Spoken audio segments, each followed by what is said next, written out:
Alright, hello citizens of the Nigelverse. It is Nigel once again, and welcome back to System Shock Radio. So, as always, I got some topics for you guys today. Hey, and of course, if this is your first episode of System Shock Radio, welcome. If not, welcome back. But if you are indeed new here, what we do is we talk about a variety of stuff here on System Shock Radio, whether it be nerd stuff, some inspirational stuff, some pro wrestling, all kinds of stuff. So if you do go on to enjoy, please do yourself a favor, like, comment, and subscribe, and check out other episodes of System Shock Radio, as well as other stuff we do here on the channel.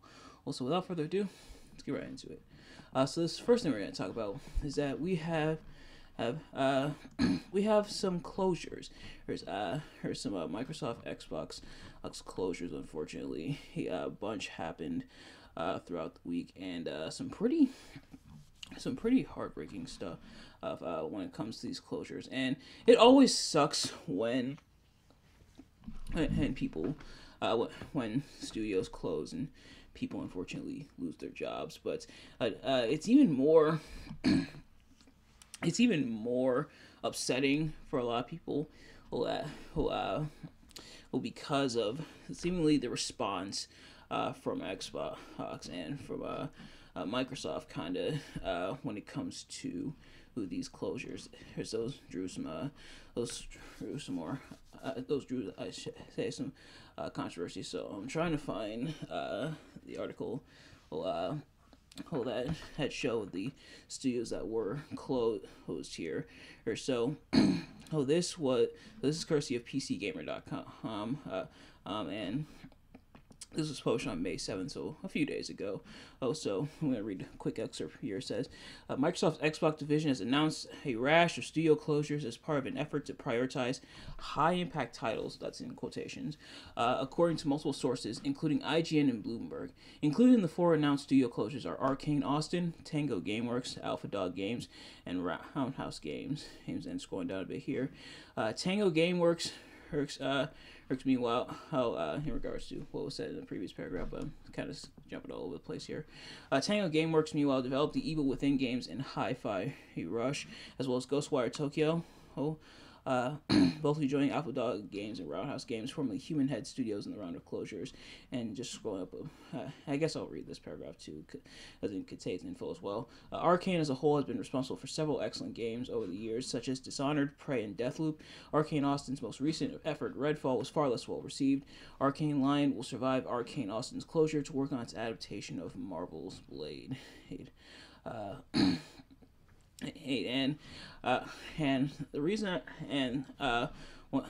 I kind of mentioned why the response from like Microsoft in the wake of these closures does have people kind of upset, but also kind of scratching their heads, is because they turned around and praised the studio. If I'm not mistaken, they praised the studio who made Hi-Fi Rush, which was one of the studios that closed, saying needs more games like that, or something along those lines. And people were very upset by it. And people are usually upset when smaller development studios and stuff are closed up, because that always sucks. Like I said, it always sucks when people lose their jobs. But the response like that has got a lot of people very upset. Very upset about the closures, and seemingly how just another sign perhaps that the video game industry is definitely facing some hits. But what do you guys think? Let me know in the comments. And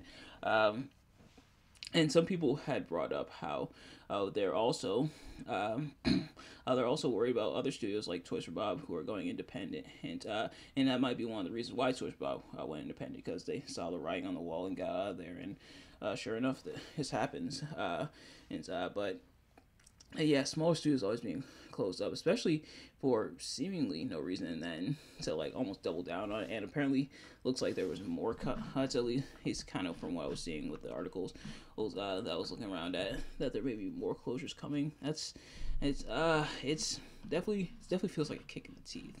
But let me know what you guys think in the comments.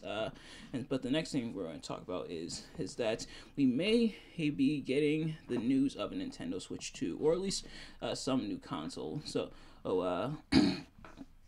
So apparently, Nintendo's going to be unveiling a new console, and Helen says, and this is courtesy of The Verge, and it shows like an excerpt here in the search for it. But it says Nintendo President Shintaro Furukawa, if I mispronounce any of these names, I do apologize, said that a next generation Nintendo Switch console will be announced within this fiscal year, giving the Japanese gaming giant a deadline of March 31st, 2025. That aligns nicely with his current Q1 2025 rumored launch. And when they say Q1, that means, quarter one stuff. So a lot of people are speculating, is this going to be the announcement of the second Nintendo Switch? Now, a Nintendo Switch 2, speculation about a second Nintendo Switch console, admittedly, has nothing new. It's been going back for years, almost since like the first Nintendo Switch console. But we will see what the announcement is, whether or not it will be a second Nintendo Switch, whether they'll go in a different direction, and afterwards, I imagine it likely will be another Switch or something perhaps adjacent to it. Now that Nintendo has kind of found the whole hybrid console whole thing going, they found kind of their niche when it comes to that. And of course, the Nintendo Switch, it's cool in concept, but definitely not without its problem. So hopefully, if they are going the route of another Nintendo Switch, hopefully this one corrects the mistakes that the first Switch made, such as like the Joy-Con drift, or the Joy-Cons not feeling the most stable, or like the frame rate issues and stuff like that. So hopefully this new console will address those issues. And the thing, especially for me, thankfully I've only had to replace my Joy-Cons once. I had to get a new set of Joy-Cons. My other ones stopped working. But yeah, I know a lot of people feeling the issues with Joy-Con drift, and things like that, where characters move on their own, and it definitely messes up gameplay and stuff. So hopefully, this new console will, if they're going to stick with that trend, it looks like they might. Excuse me. Hopefully, it seeks to combat the issues that the previous Switch had. But we will have to see we'll have to see what direction they go with the new console. By quarter one of 2025. So we'll see what's going down then, and obviously when that happens, I'll likely talk about it. But the next thing we're going to talk about is that King and Queen of the Ring is upon us. So the King and Queen of the Ring event is going to be taking place on May 25th, which if I'm not mistaken, I think is the either same day or a day before AEW Double or Nothing this year. So back to back, that could look like. Yeah, so Double or Nothing's on May 26th. King and Queen of the Ring are on May 25th. And some of the matches are coming together. I mainly wanted to talk about the tournament, but we did have some other matches announced. So this is just the matches we have announced so far. Obviously, as we get closer to the show, and by that I mean definitely next week, I'll obviously do my full predictions and everything. But so far, we obviously have who will come King and Queen of the Ring.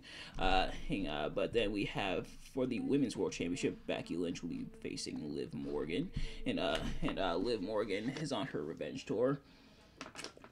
Really, she's out of the picture with her injury, and now Liv Morgan's been gunning for Becky Lynch, and seemingly for Dominic. Her and Dominic may have a kind of a thing going on at least like a partnership and stuff.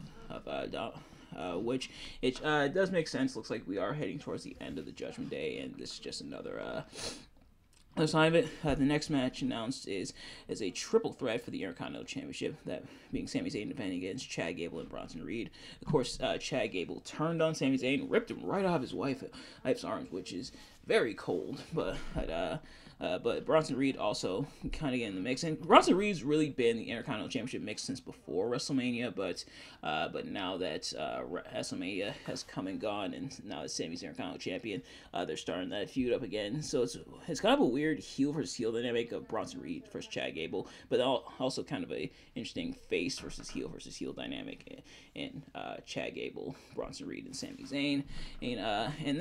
And this one was actually announced last night. It's going to be champion versus champion Champion, as Cody Rhodes will be battling Logan Paul. Now, I didn't watch SmackDown, so I'm not sure if they are stating that both championships are going to be on the line. But champion versus champion is gonna be pretty interesting to see. He wouldn't be the first time that Logan Paul's faced the Universal Champion before. He of course faced Roman Reigns back at Crown Jewel of 2022, if I'm not mistaken. But at least I think it was Crown Jewel 2023, not 2023, 2022 I should say. So Logan Paul, not unfamiliar with going against the world champion, but it is kind of interesting that how Logan Paul's kind of putting the U.S. title on the back burner to go after the top championships. And me personally, I'm not really the biggest fan of when they do that. It's not the first time WWE's done that. It certainly won't be the last.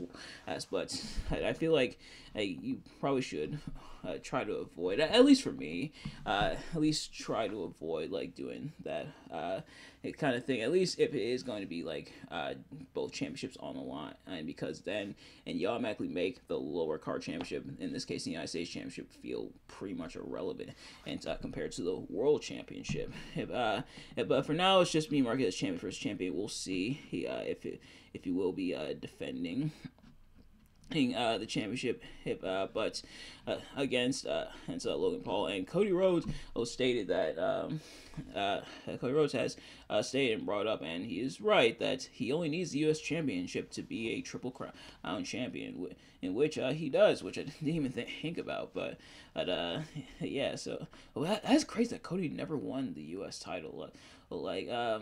He obviously won the Intercontinental Championship, but he's now won the World Championship, of course. And he's been multiple times tag champion, but never the United States champion. And that's kind of interesting. But it's still gonna be a good match. But I am kind of interested to see. As for the tournaments itself, not a bad bracket on either side. So these were the matches in the initial round, and then we are now pretty much in the quarterfinals for both the men and women. So the full bracket, in the first round was Gunther versus Sheamus, Kofi Kingston versus Rey Mysterio, Ricochet versus Ilya Dragunov, Jey Uso versus Finn Balor, AJ Styles versus Randy Orton, Carmelo Hayes versus Baron Corbin, LA Knight versus Santos Escobar, and Angelo Dawkins versus Tama Tonga.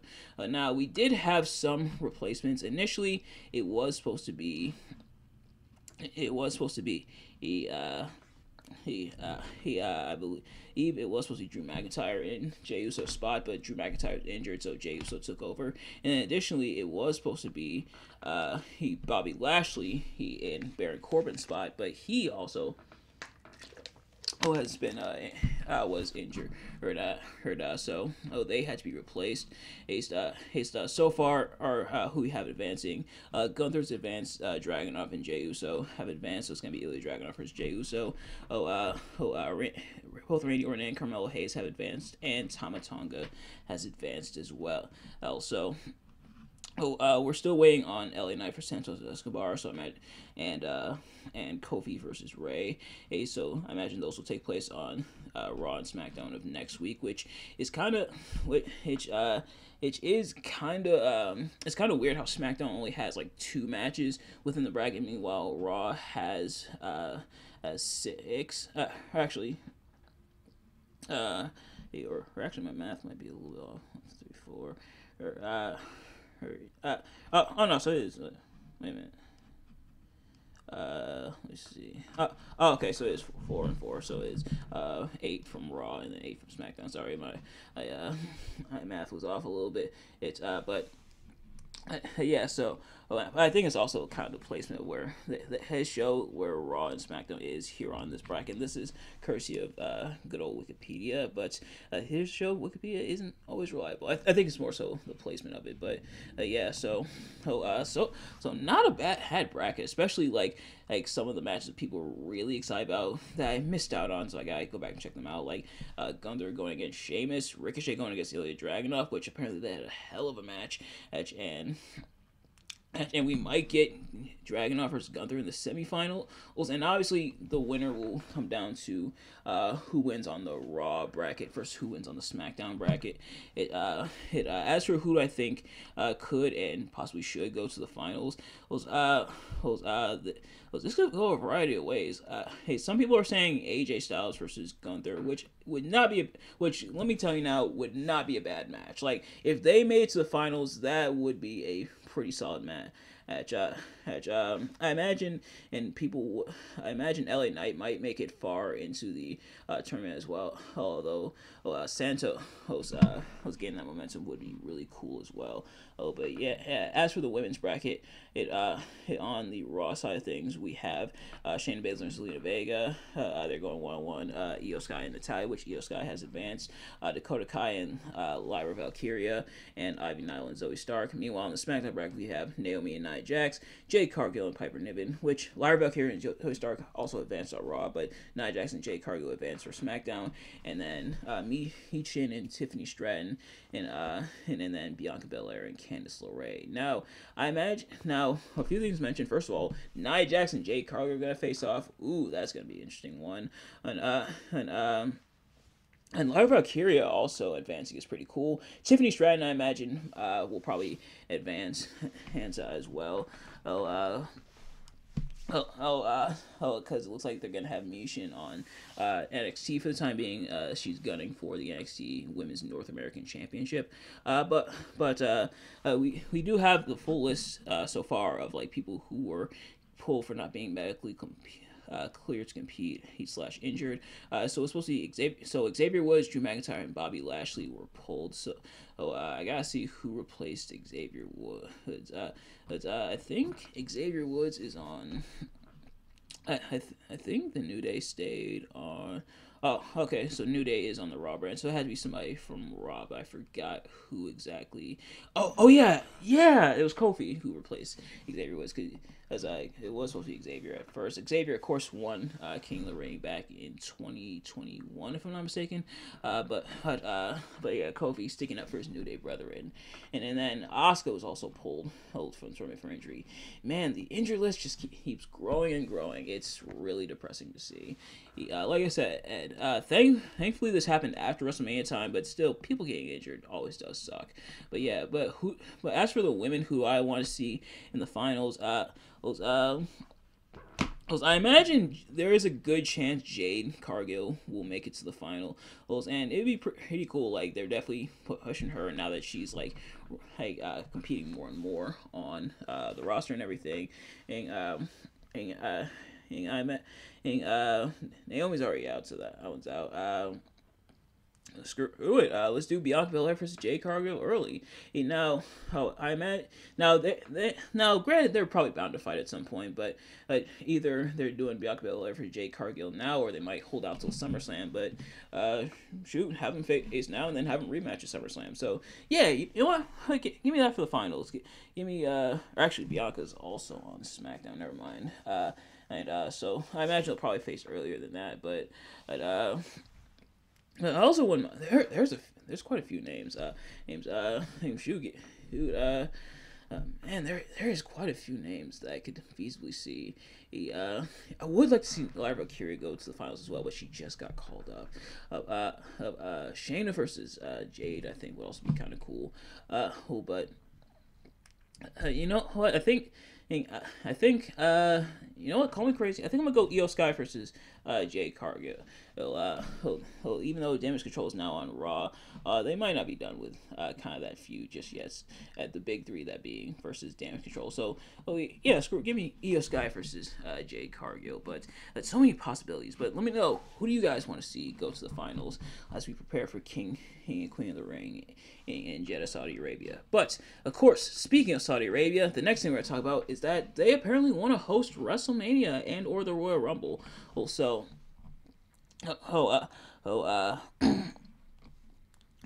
this is courtesy of Cage Side Seats, and I kind of want to read this excerpt here. I want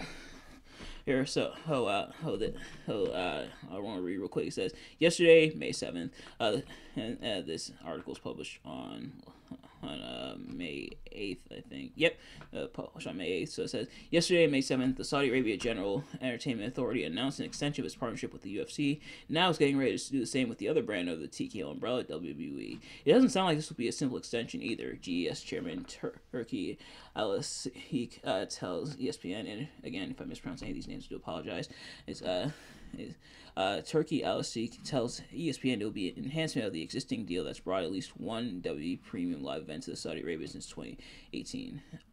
And Al-Sheikh said had an enhancement to Saudi Arabia's existing agreement with WWE will be announced later this month. Specifically, Al-Sheikh is looking to bring January's annual Royal Rumble, or WWE's top event, WrestleMania, to Saudi Arabia. We will do big things with the UFC and TKO, Al-Sheikh said. And I know, head for starters, her WWE relationship with Saudi Arabia has always kind of been the subject of debate among wrestling fans, but especially with this, a lot of people, not really feeling this one. While I think it would be interesting, and I'll say, and I'll leave it at that. The rest, like the politics and stuff in Saudi Arabia, I'm trying to stay away from, although it's kind of hard to, because that's kind of the center of this whole controversy, at least with WWE and Saudi Arabia. But I think it would be interesting if they did it, but I don't think they will. At least not WrestleMania. The Royal Rumble they might, but WrestleMania I'm not entirely sure of. Plus, a lot of people have pointed out that the crowd might not be as loud as you would like for like Royal Rumble, WrestleMania. Royal Rumble, WrestleMania, two of the biggest events of the year, and two of my absolute favorite events, which is kind of ironic, but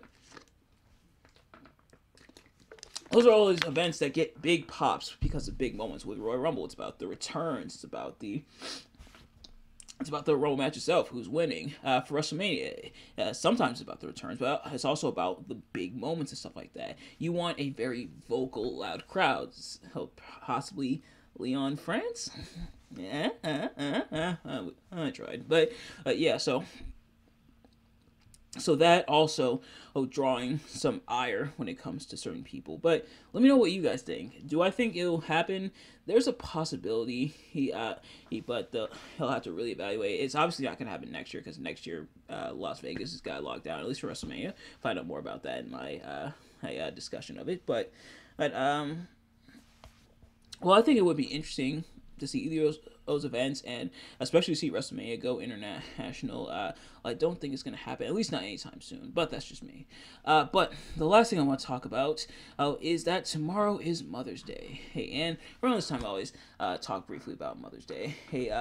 So to all the awesome, amazing mothers out there, including my own, I want to wish you all a happy Mother's Day. You are all our heroes. You who have done so much for us, so much more than we cannot repay, and we love and appreciate each and every one of you. Who you may deserve diamonds and pearls, and we may not be able to afford it, but you guys definitely deserve it.